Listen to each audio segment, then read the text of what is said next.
Okay, sorry. I'm doing it. I'm sorry, guys. I hate to interrupt the my my regular type of content, but I have to. I have to talk about this movie. I have to talk about this movie. Dude, it's so good. Yesterday I just saw Obsession, and I know it's been a bit of a meme, but I mean, I'm obsessed. I'm obsessed, bro. What can I say? It's amazing. It's. So one of the things that I really wanted to talk about is just the tone of this movie. The tone is so good because it just, I mean, I know everyone is glazing. What's her name? The girl who plays Nikki. I can't remember her name, but the actor who plays her. But she's yes, everyone else in the movie is also phenomenal, and I know that some of that does ultimately boil down to directing, because I mean, they gotta have direction, right? But a lot of it is just pure fucking talent. Oh, it's so good. And another thing, like the writing. So the writing of just each and every scene. This has never happened to me, but like there were parts where I would go from like being like, that's funny, to, oh my God, Jesus Christ, that's disgusting, right? In the matter of minutes, in one scene, dude, and it just feels so natural. It's jarring, yes, but it's supposed to be. That's the entire idea. And even down to just the visuals, like the way the visual identity of this movie, it's like that also just has such a great influence on it. I love how the whole movie, it is shot purely just from Bear's perspective, Bear being the main character. And anytime someone pointed this out to me, Nikki is only in frame when Bear is. She is, well, with the exception of one scene, but there's a reason for that. But just there's so much I want to say. I'm trying to organize my thoughts. But yeah, dude, this movie is just the tone of it. I love how it can just go from laugh out loud funny to just so deeply uncomfortable. I've never seen a movie weaponize just social awkwardness and cringe. That's such a weird thing to say about a horror movie, but it was so good, because it's not just if it was just the awkward and the cringe, it would be awkward and cringe, but that there's this underlying supernatural element to it, and that's what adds the unease, the discomfort. So you're just okay, this is really awkward, and I know why, and I don't like it. And I just think that's genius. It's such a great way to scare people. It definitely fucking scared me. It scared the shit out of me. And this is coming from a guy who has seen many horror movies. I'm usually not super affected by gore and stuff, and even though there is gore in this movie, but it's very, very seldom and specific. And it's also Nikki, the character of Nikki, is almost cartoony. She's if you took Jim Carrey's just pure exaggeration in his face and used that in a horror movie. Man, just so much kudos. And like, I know I'm joining the bandwagon, but this woman needs an Oscar. She does. She really fucking does. And like, dude, I mean, not even just for, like, just on the sake of line delivery, but just on the fact of how she was able to just so casually and realistically slip in and out between, like, real Nikki and Wish Nikki.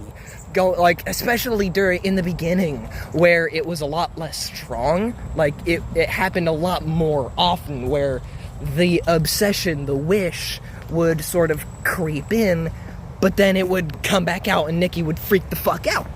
Like with the whole car door scene where she's at the car door, she's saying that she's drunk, right? Or the bed scene where she's coming onto him and then she freaks the fuck out again because, like, I don't really have a full understanding of how the curse specifically works.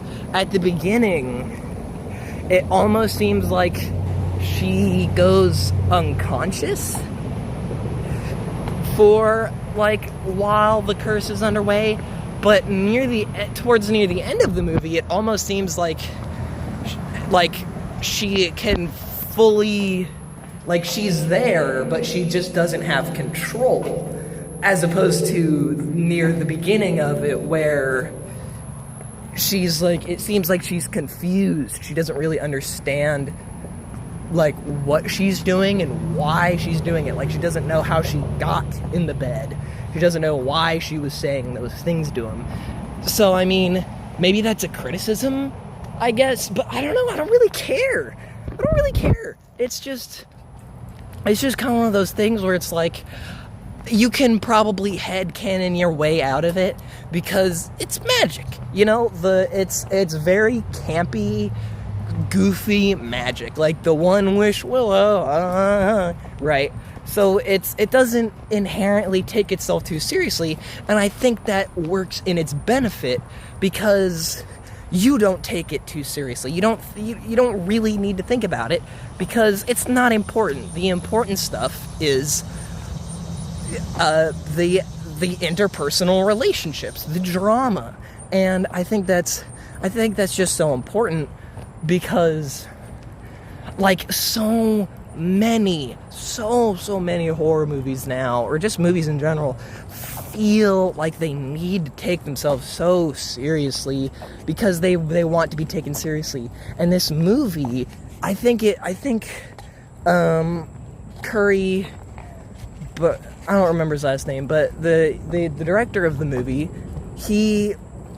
I think he sort of sees that criticism that people have of horror movies, and he's like, nah, I'm not gonna do that.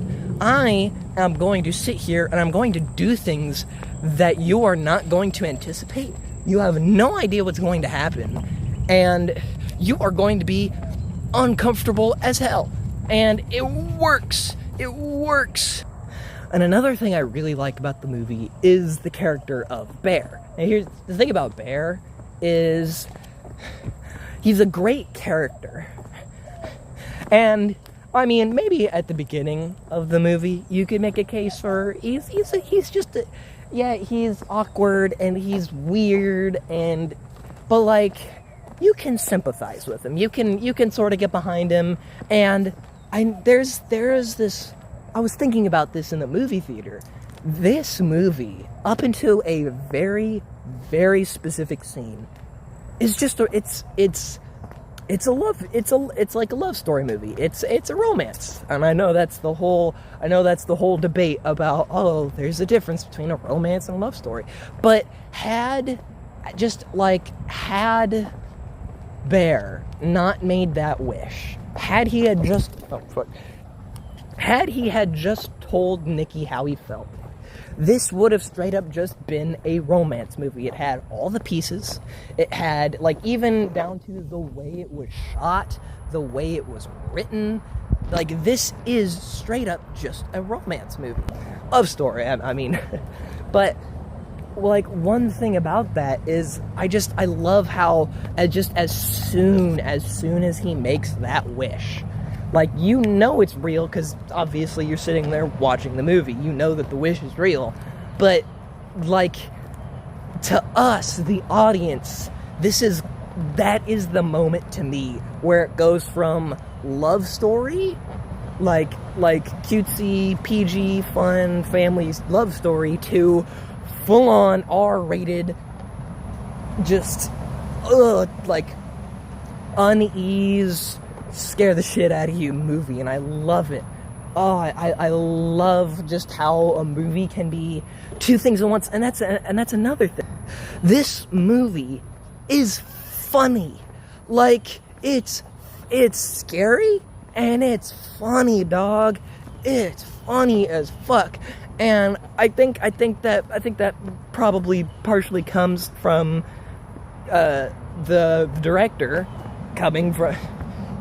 Well, I've also noticed that there's the larger internet seems to be recognizing that the best horror movies are coming from specifically comedy YouTubers, just funny people trying to scare the shit out of you. And I think that's kind of interesting, because this guy, the director of this movie, is a sketch comedian on YouTube. And I've seen some of his stuff, and it's really good. This guy knows how to make you laugh, and apparently he also knows how to scare the shit out of you. And it's just one of those things where it's like, I can't rant and rave about it enough to fully just convey how good this thing is, man. It's just so goddamn great. And I feel like I have so much to say still, but you know, I've been rambling long enough. So this is my plug. If you want to get the full maximum experience, if you want to be scared, if you want to be uncomfortable, and you love just that feeling, you need to see this thing in theaters. Like, there is just something that is just, like, you just can't look away from it. Like, you physically, it feels like you're almost in the movie itself. That's the experience I had, where it's like, you can't get away from this, and you don't like it, but at the same time, you do want it. Like, you want to be scared. You're that sucked into it, and it's like, oh, I want to look away, but I can't, because the screen is so massive. It's literally being forced in your eyes. And I think that's one thing that's just so underrated about the whole movie experience as a whole. And I think that's why it's the best way to experience this movie is in the theaters, because that's how you get the rawest, most gut-wrenching reaction out of it. And I think that's just so amazing. But yes, go see the movie. I myself will be picking up a One Wish Willow. I will not be using it, but I will be buying one. They're only $7, which, you know what? That's a great deal. That's a great deal for such just a little novelty item, and it's very cool. I really like it. So I will be picking it up. Go watch the movie. Comment down below what you thought of the movie. What did you like about it? What did you not like about it? But that's really all I have to say. So this has been Something Somewhere with a little movie review that I just couldn't keep inside anymore. So I probably won't be doing too many videos like this, but I mean, hey, maybe if this is popular enough, maybe I'll start making this a regular thing. But yeah, that's really all I have to say. So I'll see you next time.